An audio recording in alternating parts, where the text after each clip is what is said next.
Welcome to Speakeasy Spirits. As you can tell by the way I'm dressed, today we're making a tiki cocktail. And while we're at it, I want to talk to you about one of the most basic and essential bar tools, the cocktail shaker.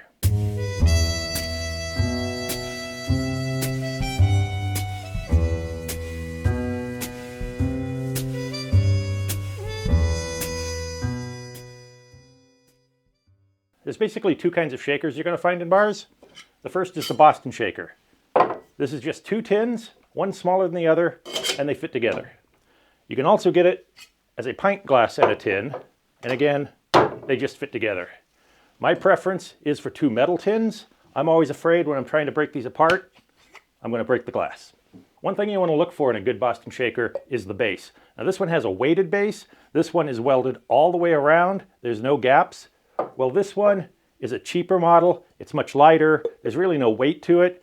And this one is just tack welded, so water can get into the seam, start to form rust, and eventually pop the bottom off of that base. I prefer a commercial grade shaker. There's a lot of really good ones out there. This one is from Pina Barware. It's really affordable. I think I paid about $20 for it on Amazon. It's durable, it's solid, you're not going to bend it, it's not going to break, it's not going to rust. If you're looking for a good Boston shaker, I have the link to this one and all my other bar tools in the description below. The other common style of shaker you'll see is the cobbler shaker. This one is two pieces, but it consists of only one tin. It also has a built-in strainer and a cap. I don't care much for the cobbler shakers. A lot of times when this gets really cold, the top becomes very hard to separate. And with this top, you don't have a lot of control over the straining. So I really prefer the Boston shaker and a separate strainer. There are some other kinds of shakers. The Parisian shaker is one you might see. But the other one that I prefer is whatever you have on hand. This is an old jelly jar. You could use a mason jar, anything that's got enough volume so you've got some airspace to really agitate it. You want to use glass or metal. You really don't want to use plastic because when you're agitating the ice, you could shatter it. Now let's put all these shakers to good use and make some cocktails. This cocktail is the Scorpion. This started at Trader Vic's, but we're going to make a more modern version from Smuggler's Cove today. So we want to start with half an ounce of lime.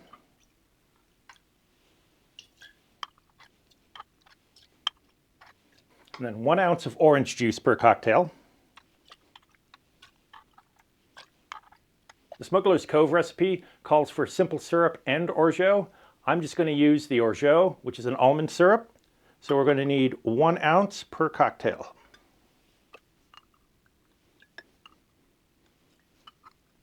The recipe I found called out a gold Cuban rum. Cuban rum's hard to get here, so I'm going to use some of this Hamilton 86 Demerara rum, because I just happen to have 3 or 4 bottles of it. 1 piece.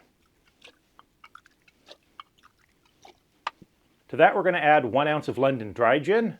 I happen to be out of London Dry, so I'm going to use this McQueen and the Violet Fog.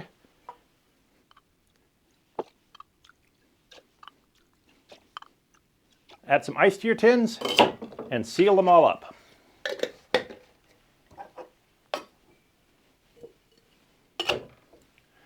Now with the cobbler shaker, you're going to want to keep a finger on this lid because it will fly off and cocktails will go everywhere.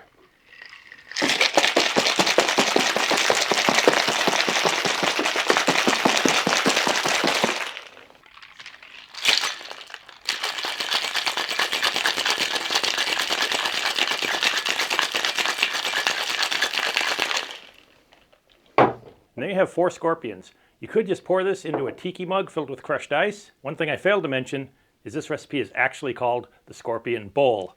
So instead of a tiki mug, we'll be using a tiki bowl. The recipe for the Scorpion Bowl is actually this. It's 4 times the amount I showed. I wanted to break it down into an individual serving because a lot of times you're not going to have 4 friends who want to sit around and drink out of the same cup. So let's take these and we'll strain them into our bowl, which I've already filled with crushed ice.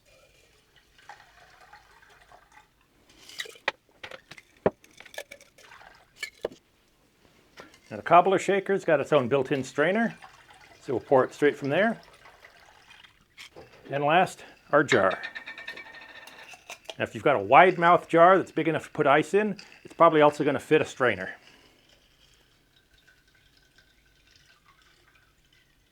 And there you have the Scorpion Bowl. Add straws for all your friends. And maybe garnish with some lemon or lime wheels. If you really want to put on a show, take one of your spent lime shells. You could cut the flesh out of the lime. I'm always afraid I'm going to cut myself doing that.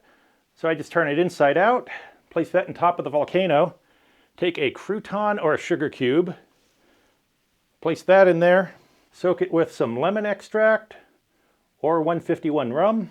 Make sure your hands are clean and dry. Whenever you're dealing with flammable liquids, this is not the place you want it. And you want to light this with either a bamboo skewer or a long reach lighter. You don't want to get too close to it. I'm just going to turn down the lights. And there you have the scorpion bowl. Now when you're dealing with fire, we've got a yellow flame because of the lemon extract. If you're using 151, you're going to get a blue flame that's very hard to see.